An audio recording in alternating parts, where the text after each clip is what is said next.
No solo siento que perdí una parte de mí, es más como si hubiera perdido recuerdos que podría haber tenido contigo. Estas son las palabras pronunciadas por Wayne Gabe, el padre de Alexis Gabe, de 24 años, en un memorial en su honor casi un año después de que desapareciera repentinamente en enero de 2022. La historia del crimen verdadero de Alexis Gabe está llena de extrañas evidencias, giros y vueltas bizarros y detalles con los que su familia e investigadores aún luchan por aceptar, y muchas preguntas permanecen sin respuesta, ya que el hombre que se cree responsable de su desaparición se negó a divulgar cualquier información que tuviera y finalmente perdió su vida a manos de la policía. Alexis Gabe fue traicionada por uno de sus amigos más cercanos en quien más confiaba. El problema es que nadie sabe por qué. Afortunadamente, este caso ya se resolvió. Pero la verdadera búsqueda de respuestas apenas comienza.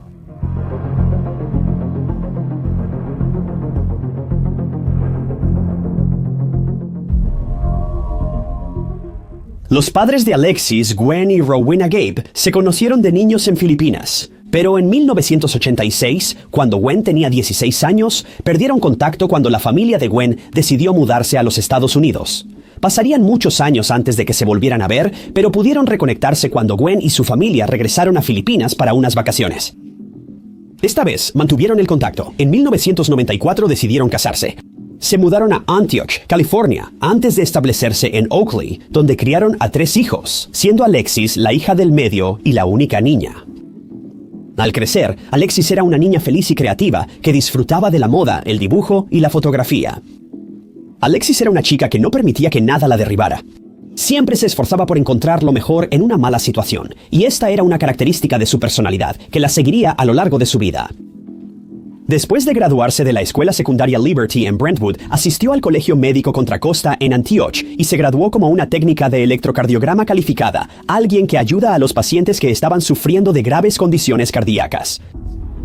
No parece que Alexis haya podido poner su título a trabajar, porque justo después de dejar la escuela, comenzó a trabajar en una farmacia Rite Aid, donde según algunos de los clientes con los que trataba, siempre estaba lista para saludar a cualquiera con una sonrisa y poner sus necesidades primero.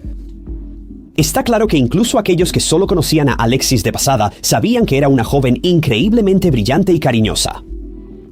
Con el tiempo, Alexis conoció a Marshall Jones y comenzaron a salir. Pero su relación se rompió en algún momento, aunque los detalles no están claros. Los dos siguieron siendo amigos y ocasionalmente salían juntos. La relación terminó de manera relativamente amigable, sin rencores entre ambos. O eso parecería. Mientras Alexis parece lista para seguir adelante después de su relación, Marshall no lo estaba. No está claro si Marshall estaba profundamente enamorado de Alexis o simplemente obsesionado con ella. Pero Marshall se prometió a sí mismo que, de una forma u otra, no dejaría escapar a Alexis.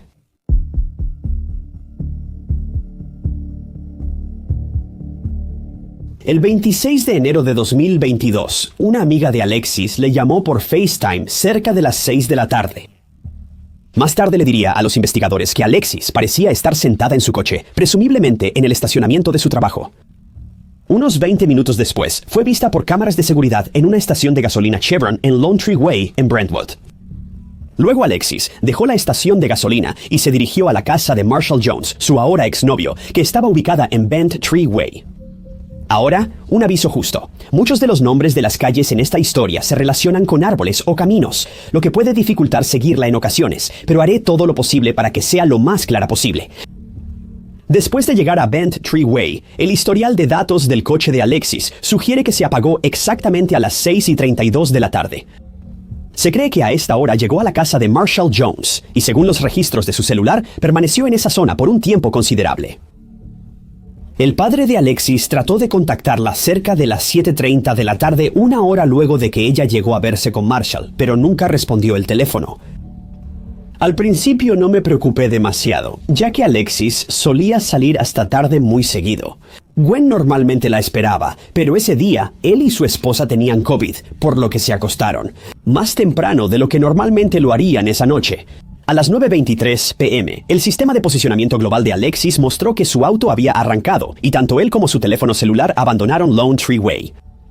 El auto luego viajó a Oakley, lo cual no sería particularmente inusual, excepto por la ruta que siguió. Alexis tenía una ruta muy específica que usualmente conducía de Antioch a Oakley. Y esta fue la primera vez que el sistema de posicionamiento global mostró que ella se desviaba de esa ruta. Finalmente, el auto se detuvo en la calle Trenton, donde fue apagado. Alrededor de las 9:35 de la noche, se detuvo y no se volvió a mover. El único problema era su teléfono celular. La persona que conducía el auto salió del vehículo y fue vista por cámaras de seguridad caminando por Oakley Road y Belden Lane con el teléfono celular de Alexis en su posesión. El único problema era que la persona vista en las imágenes no era Alexis.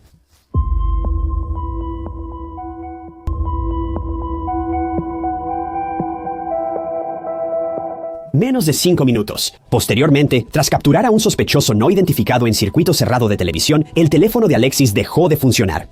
La persona que lo llevaba caminó hasta Live Oak Road, llegando alrededor de las 10:16 de la tarde. Después, caminarían bajo Laurel Pass hacia la misma estación de gasolina Chevron, donde Alexis fue visto esa noche.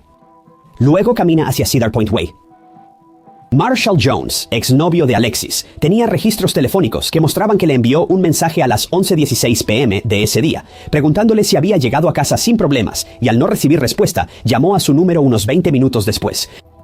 Pero como su teléfono estaba apagado, no hubo respuesta. A la mañana siguiente, su familia se sorprendió al descubrir que Alexis aún no había regresado. Se le encargó la responsabilidad de asegurarse de que su hermano de 15 años llegara puntualmente a la escuela a diario. Ella lo recogía al final de cada día escolar, como había estado haciendo durante meses. Cuando de repente no apareció para llevarlo a la escuela, sus padres estaban muy preocupados. Cuando su hermano notó que ella llegaba tarde esa mañana, le envió un mensaje preguntando su ubicación, pero no respondió.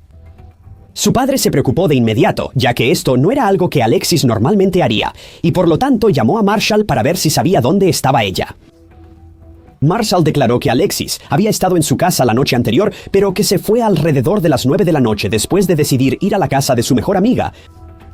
El siguiente paso lógico fue llamar a la amiga de Alexis, pero aquí es donde el caso toma un giro siniestro. Su amiga le dijo a la familia de Alexis que ella estaba en Sacramento y que Alexis sabía que ella estaba allí, por lo que nunca habría planeado visitarla en casa. Incapaces de salir de la casa debido a la lucha contra el COVID, sus padres pidieron a su hijo mayor que fuera a la estación de policía para presentar un informe de persona desaparecida. Mientras tanto, contactaron a todos los amigos de su hija y a cada uno de sus parientes para ver si alguien la había visto, pero nadie la había visto. La familia y los amigos se reunieron rápidamente para comenzar a buscarla conduciendo por la zona para ver si podían verla a ella o a su coche, y sus esfuerzos dieron resultado rápidamente. El coche de Alexa fue encontrado abandonado donde había sido estacionado la noche anterior, en un área a solo 5 minutos de la casa familiar. Alarmantemente, se encontró que la puerta del lado del conductor de Alexis estaba desbloqueada y las llaves aún estaban en el encendido, algo que ella nunca haría. Se realizó una búsqueda en el área cercana con la ayuda de los padres de Alexis. Estaban tan preocupados que ignoraron las órdenes de quedarse en casa durante la lucha contra el COVID y salieron a buscar a su hija, pero a pesar de sus esfuerzos, no se encontró rastro de Alexis. Imágenes de seguridad de la intersección de la calle Trenton y la avenida Carrington. Las cámaras captaron a un sospechoso masculino conduciendo el coche de Alexis hacia el área donde luego lo abandonó y se alejó caminando. Considera que quien abandonó el coche también tenía el teléfono de Alexis, por lo que probablemente fueron responsables de su desaparición, ya que se habrían presentado de no ser así. Los investigadores estimaron que el hombre medía aproximadamente 5 pies y 11 pulgadas de altura y revelaron que llevaba una chaqueta grande y tenía una máscara sobre su rostro, aunque no logró ocultar el hecho de que tenía barba. Lo interesante de esto es que estas descripciones coinciden casi perfectamente con Marshall Jones, el exnovio de Alexis. Los detectives no tenían mucho en qué basarse en este punto, pero con esta nueva información decidieron que era mejor mantener sus opciones abiertas mientras vigilaban muy de cerca a Marshall. Y eso es exactamente lo que hicieron.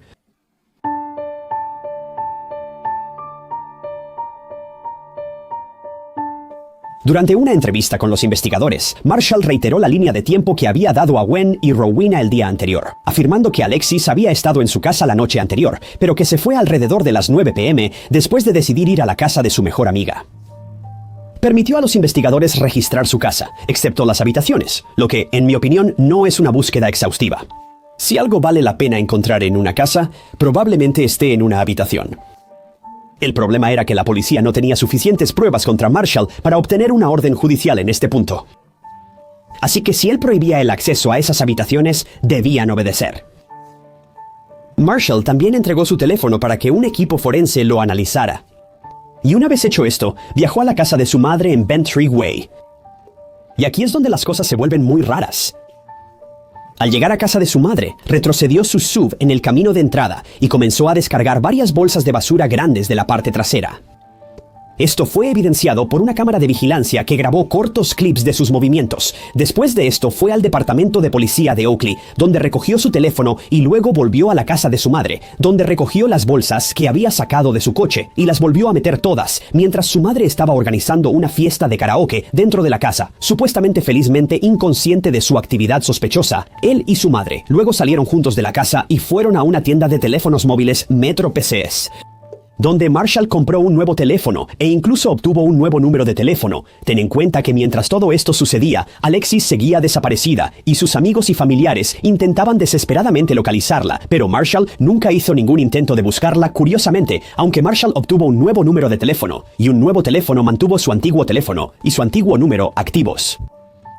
Marshall visitó a su hermana esa noche y salió alrededor de las 11:07. Tenía ambos teléfonos. Uno se apagó a las 6:40 y el otro a las 11:07 al salir. Pero antes de las 9, uno se encendió brevemente. Los registros mostraron que estaba cerca de las carreteras Bradshaw y Jackson. Un video de vigilancia mostró un vehículo similar al suyo en la carretera Bradshaw, girando hacia la carretera Jackson, dando a la policía una descripción precisa de sus movimientos esa noche.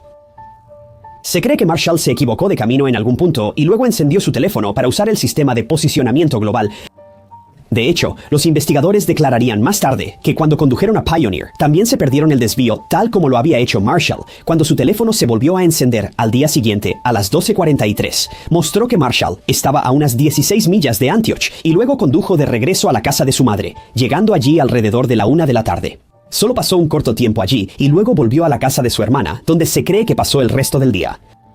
Marshall debía trabajar al día siguiente, pero llamó a su jefe para tomar un día personal, ya que tenía algo que atender. Por razones desconocidas, su hermana le pidió que se fuera de su casa, y luego se le vio en imágenes de vigilancia llevando un cargador extendido de arma de fuego, lo cual fue inesperado. Ese mismo día, los buscadores hallaron la pantalla rota de un iPhone 11 Pro, el mismo modelo que tenía Alexis. Pero el resto del teléfono no apareció. La pantalla fue enviada a análisis forense. Y no lo creerías, cuando llegaron los resultados se encontró el ácido desoxirribonucleico de Marshall por toda la pantalla.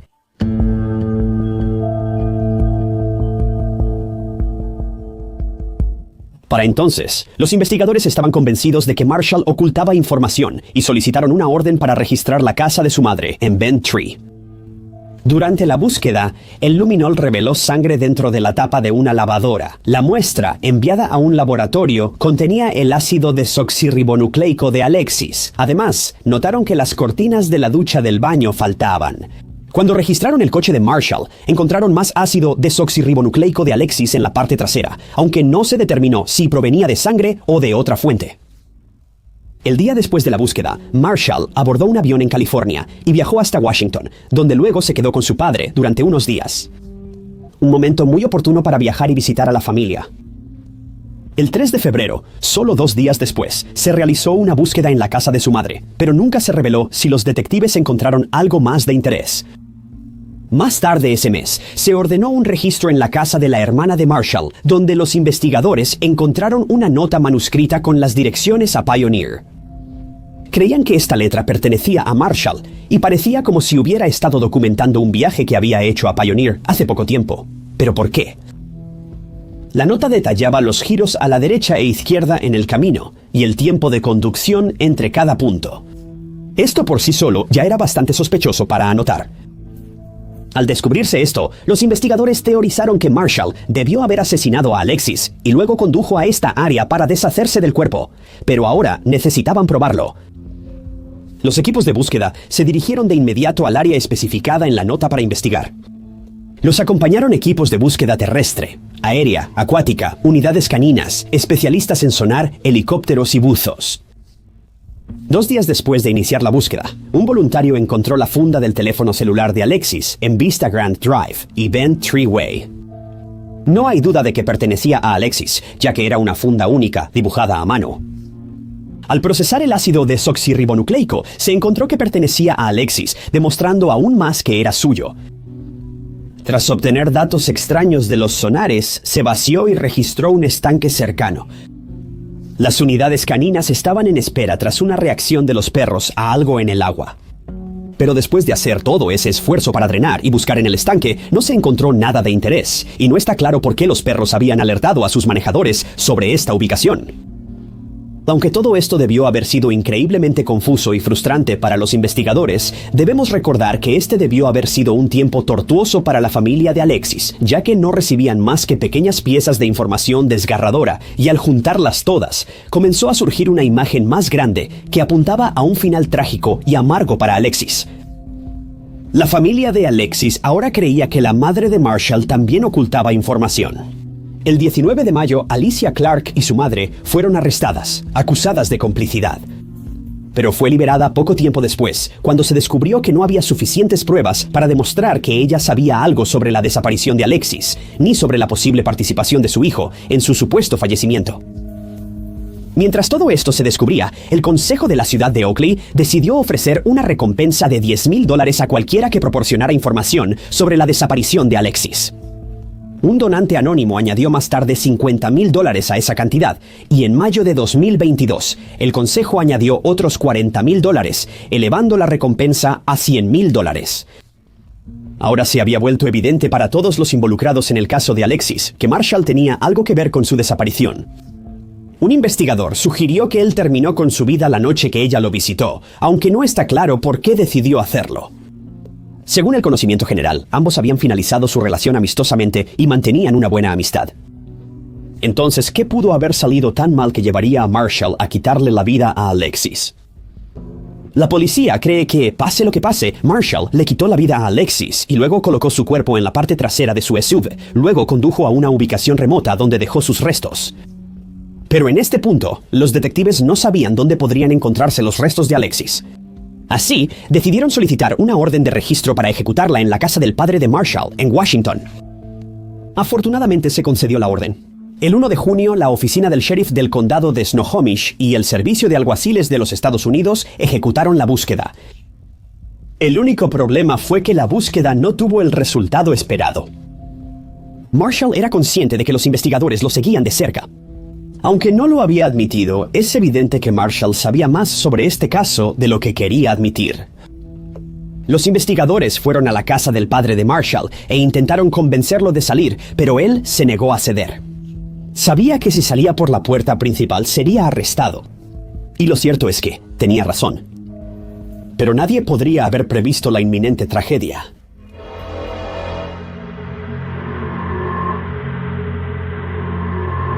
Las imágenes de las cámaras corporales de la policía muestran a los oficiales tratando de convencer a Marshall de salir pacíficamente de la casa, algunos con escudos para protegerse. Pero Marshall aparentemente no planeaba rendirse de forma pacífica. Y se le puede ver saliendo repentinamente de la casa con un gran cuchillo de cocina en su mano. En ese momento quedó claro que las cosas no terminarían bien. Un oficial ordena a Marshall soltar el cuchillo, pero él se lanza hacia el oficial. Lamentablemente, no tuvieron más opción que abrir fuego, terminando con la vida de Marshall y cualquier esperanza de recopilar información sobre la desaparición de Alexis. Esto debe haber sido devastador para la familia de Alexis, ya que no sabían dónde Marshall dejó su cuerpo ni lo que le sucedió. Y ahora su sospechoso principal ni siquiera podía ser juzgado por lo que supuestamente hizo. Cualquier esperanza de obtener respuestas de Marshall se había esfumado y sería tarea de los investigadores solos cerrar este caso. Pero sería más fácil decirlo que hacerlo. El 2 de junio, en una conferencia de prensa, los investigadores anunciaron que Marshall murió a manos de la policía. Se explicaron en detalle los eventos que provocaron este desafortunado desenlace. La mayoría de esta altercación fue capturada en las cámaras corporales de la policía y en circuito cerrado de televisión, por lo que hay poco debate sobre lo que realmente le sucedió a Marshall ese día. El padre de Alexis habló en esta conferencia y reiteró que él y su familia no podían creer que Marshall fuera capaz de lastimar a su hija, ya que él fue su primer amor y estuvieron juntos durante 3 años hasta que se separaron. Como se mencionó antes, los dos seguían siendo muy buenos amigos y nadie esperaba que su relación tomara un giro tan innecesario y trágico. Bueno, nadie excepto un hombre, parece ser. Uno de los amigos de Marshall, cuyo nombre nunca se ha revelado al público, se presentó para hablar con los investigadores sobre una extraña conversación que tuvo con Marshall unas 2 semanas antes de que Alexis desapareciera. En un giro de eventos muy sorprendente, su amigo reveló que Marshall se acercó a él un día y declaró que estaba pensando en terminar con la vida de Alexis, aunque no dijo por qué. Luego preguntó si su amigo conocía algún buen lugar donde pudiera esconder su cuerpo después de que se cometiera el acto. Marshall fue completamente franco al respecto, totalmente abierto, pero su amigo no podía entender por qué en el mundo Marshall querría hacer algo así. En lugar de ir a la policía, su amigo sugirió que una fosa séptica sería un buen escondite, o que debería pensar en enterrarla en un bosque remoto en algún lugar. Al preguntarle por qué no informó a la policía lo que Marshall le había dicho, afirmó que pensó que bromeaba y nunca creyó que realmente acabaría con su vida. En resumen, pensó que Marshall estaba enojado con ella y esto era una broma pesada o una forma de desquitarse. Claramente, ningún padre quisiera escuchar esto. Descubrir que la muerte de su hija podría haberse evitado si este hombre hubiera hablado inmediatamente después de que Marshall se acercó a él debe ser desgarrador. Y solo puedo imaginar qué pensamientos debieron pasar por la mente de la familia de Alexis en este punto. Este hombre podría haber ayudado a salvar la vida de su hija, pero debido a un malentendido, o quizás incluso miedo, no lo hizo. Pero como sucedió con el amigo de Marshall, es imposible saber qué pasa por la mente de otros. Me gustaría pensar que si él creía que Marshall hablaba en serio sobre matar a Alexis, habría intervenido. Pero ya era demasiado tarde. Gwen, Rowena y la familia de Alexis solo podían seguir buscando con la esperanza de encontrar los restos de su hija de alguna manera. Pero finalmente sería alguien completamente desconectado del caso quien contactaría a la policía cuando hicieron un descubrimiento muy sombrío.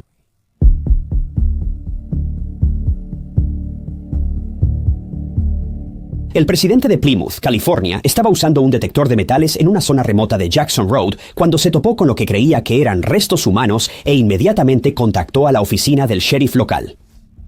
Al viajar al sitio, los investigadores descubrieron que el hombre había tropezado con restos humanos parciales. Dada la ubicación del hallazgo, la policía sospechó de inmediato que los restos probablemente pertenecían a Alexis. Ahora solo necesitaban confirmar esta teoría. Pero esto no tomaría mucho tiempo, ya que pronto encontraron más pruebas en el mismo sitio, incluyendo aretes que su familia identificó como suyos. Pudieron proporcionar fotos de Alexis usando los mismos aretes. La policía halló restos de bolsas de basura que Marshall descargó y cargó de su auto, además de trozos de cinta adhesiva usada para asegurar las bolsas durante el transporte. Se registró el resto del área minuciosamente, sin encontrar nada más. Lo que resulta particularmente impactante aquí es que al investigar el contenido de las bolsas, así como los restos que fueron encontrados por el detector de metales, dibujó una imagen muy sombría de los últimos momentos de Alexis. Eso es porque los restos de Alexis no se encontraron solo en una bolsa o en un solo lugar. Había varias piezas de este rompecabezas. La policía especuló que el resto de los restos de Alexis debieron haber sido esparcidos en diferentes áreas, aunque no pudieron determinar si esto fue hecho por Marshall o por la fauna del área. Aunque la teoría más probable es la primera, considerando las múltiples bolsas que se le vio descargando y cargando en casa de su madre. Lamentablemente, la policía ahora tenía que informar a la familia de Alexis que su hija había sido encontrada, pero no como esperaban. El padre de Alexis declaró públicamente que, a pesar del dolor, la ira, la frustración y el duelo, les alivia que haya sido encontrada y finalmente puedan traerla a casa. Agradeció a todos los que ayudaron a buscar a su hija durante los 9 meses desde que desapareció, pero esta revelación claramente no era lo que la familia quería escuchar. Los pendientes hallados en Plymouth confirmaron que los restos encontrados pertenecían a Alexis. El problema era que un forense no podía determinar con certeza cómo Alexis había muerto. El caso finalmente concluyó, pero la familia de Alexis no encontró consuelo. Gwyn declaró que él y el resto de la familia de Alexis continuarían buscando el resto de sus restos hasta enero de 2023. Un grupo de más de 700 buscadores se dispuso una vez más en un esfuerzo por localizarlos. Esta vez tuvieron éxito, ya que se localizó otro conjunto de restos, pero tristemente es poco probable que se encuentren más. Se realizaron pruebas de ácido desoxirribonucleico en los restos recién descubiertos y se confirmó que pertenecían a Alexis, pero nadie sabe en cuántos otros lugares pueden estar aún dispersos los restos. Y es simplemente devastador para la familia Gabe saber que un final tan terrible y espantoso puede ser impuesto a alguien que literalmente no hizo nada malo. En marzo de 2023, amigos y familiares de Alexis se reunieron en lo que habría sido su 25º cumpleaños para celebrar su vida. Y aunque estaban tristes de que ella no estuviera allí con ellos, pudieron honrarla dedicando un banco de parque en su nombre en el ayuntamiento de Oakley. Rowena mencionó que el parque era uno de los sitios preferidos de Alexis y ahora podía ir allí a diario, ya que quedaba cerca de su hogar. El caso ahora está cerrado, pero para la familia de Alexis todavía hay muchas preguntas sin respuesta y no hay nada que pueda ayudar a tranquilizar sus mentes después de algo como esto. Simplemente no hay nada. Están convencidos de que Marshall no actuó solo al deshacerse del cuerpo de Alexis, y han reiterado en muchas ocasiones que están de la opinión de que su madre ha fallado en revelar ciertos detalles a los que nadie más tenía acceso. Pero ni los investigadores ni su familia pueden probar que la madre de Marshall participó. Simplemente no hay pruebas que la vinculen con el caso, al menos ninguna que se sostenga en un tribunal. Después de todo lo dicho y hecho, uno no puede evitar sentir que este fue un crimen completamente absurdo, cometido por alguien en quien Alexius confiaba. Sin embargo, esa confianza fue traicionada de la manera más vil, especialmente porque no parece haber ningún motivo específico por el cual Marshall quisiera quitarse la vida. Llamar a este crimen sin sentido no logra describirlo adecuadamente.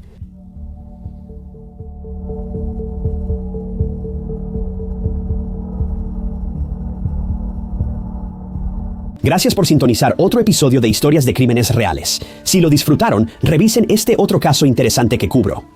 No olviden suscribirse. Es gratis y los mantiene al tanto de mis próximos videos. También pueden hacer clic en el botón de unirse abajo para apoyar el canal y acceder a nuevos videos antes que los demás.